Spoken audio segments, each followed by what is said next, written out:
अस्सलाम वालेकुम friends, welcome back to my channel. आज हम बना रहे हैं ये ब्रेड के सैंडविच। इसके लिए बहुत ही कम चीज़ें इस्तेमाल होती हैं और आप इसको बना के इसको फ्रीज़ कर सकते हैं। काफ़ी दिन के लिए ये फ्रीज़ हो जाते हैं और बहुत ही मज़ेदार सी इजी रेसिपी है हमारी। आप इसको इफ्तार में इस्तेमाल कर सकते हैं, स्नैक्स के तौर पे इस्तेमाल कर सकते हैं। कोई मेहमान आए तो आप ये फटाफट से इसको फ्राई कर सकते हैं निकाल के।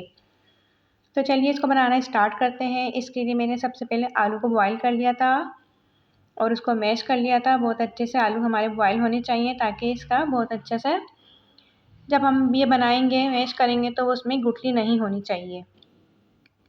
उसके साथ मैंने इसमें डाला है आधी गड्डी हरा धनिया, नमक ऐड करा है, ज़ीरा ऐड किया है मैंने हल्का सा कुटा हुआ, और ये बॉयल चिकन है, इसको मैंने हल्का सा नमक डाल के बॉयल कर लिया था। फिर इसको थोड़ा सा मैंने रेशा कर लिया था, हल्का हल्का सा, ज़्यादा बारीक इसका रेशा नहीं करना। फिर इसके साथ मैं ऐड करूँगी कुटी मिर्चें। कुटी मिर्चें बिल्कुल मैंने थोड़ी सी इस्तेमाल की हैं क्योंकि इसके अंदर जो असल में फ्लेवर है वो काली मिर्चों का है, वो हम इसमें ज़्यादा ऐड करेंगे। 1 टीस्पून ब्लैक पेपर इसके अंदर इस्तेमाल करूँगी मैं। इसके अंदर ब्लैक पेपर का फ्लेवर ही बहुत अच्छा लगता है। कुटी मिर्चें सिर्फ मैंने इसमें हल्की सी मिर्च के लिए डाली हैं। अगर आप स्किप करना चाहें तो आप उसको स्किप कर सकते हैं। अगर आप बच्चों के लिए बना रहे हैं तो सिर्फ इसके अंदर काली मिर्च ऐड करें। फिर इसके बाद हम डालेंगे इसके अंदर कॉर्नफ्लोर डालेंगे हम इसके अंदर बहुत अच्छी सी बाइंडिंग के लिए। बस अब इसको हाथों की मदद से हमने बहुत अच्छा सा मिक्स करना है। आलू के अंदर ये सब चीज़ें अच्छे से मिक्स हो जाएं।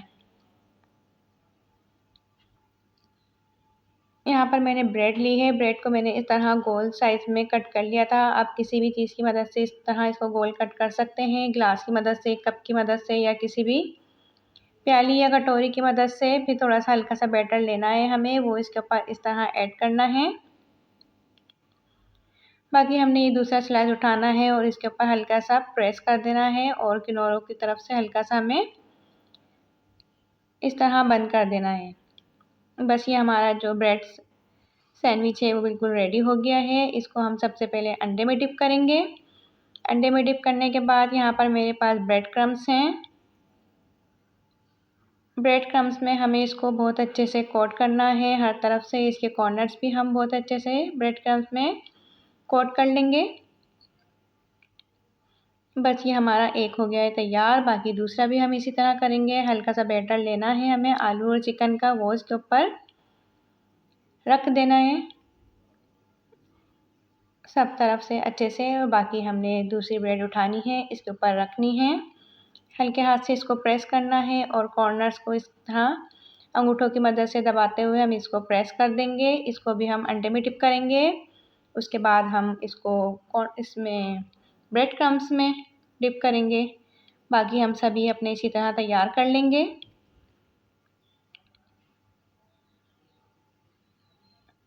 यहाँ पर ऑयल लिया है मैंने। ऑयल हमारा गर्म होना चाहिए, ज़्यादा तेज़ गर्म नहीं होना चाहिए हमारा ऑयल। इतना गर्म होना चाहिए कि हमारे ये अच्छे से फ्राई हो जाए, क्योंकि इसके अगर गरम तेल ज़्यादा होगा तो ब्रेड क्रम्ब जो है वो ऊपर से हमें जल जाएंगे और हमारी जो ब्रेड है वो अच्छे से फ्राई नहीं हो पाएगी। तो हमें करना ये है कि लो मीडियम पे रखना है ऑयल को और उसी पे ही हमने फ्राई करना है। जब हमारे नीचे से अच्छे से फ्राई हो जाएंगे, इस तरह से उनका कलर हो जाएगा, 2 से 3 मिनट में नीचे से हमारे फ्राई हो जाएंगे अच्छे से। फिर हमें ऊपर से उनको इस तरह फ्राई कर लेना है। दोनों तरफ से हमें इसका बहुत अच्छे से कलर लेके आना है। आप देख सकते हो इसकी लुक कितनी अच्छी लग रही है, कितना अच्छा कलर आ चुका है इसका ऊपर से। इसको और ज़्यादा डार्क करना है तो आपको कर सकते हो। हमारे जो है दोनों तरफ से बहुत अच्छे से पक चुके हैं। अब इसको हम निकाल लेंगे। ऑयल इसका हल्का सा दबा के रिमूव कर देना है ताकि ऑयल जो है इसके अंदर ज़्यादा ना हो। बस सभी हम निकाल लेंगे। हमारे सैंडविच तैयार हो गए हैं ब्रेड के। रेसिपी पसंद आए तो मेरे चैनल को सब्सक्राइब करें, वीडियो को लाइक करें। Thank you. अल्लाह हाफिज़।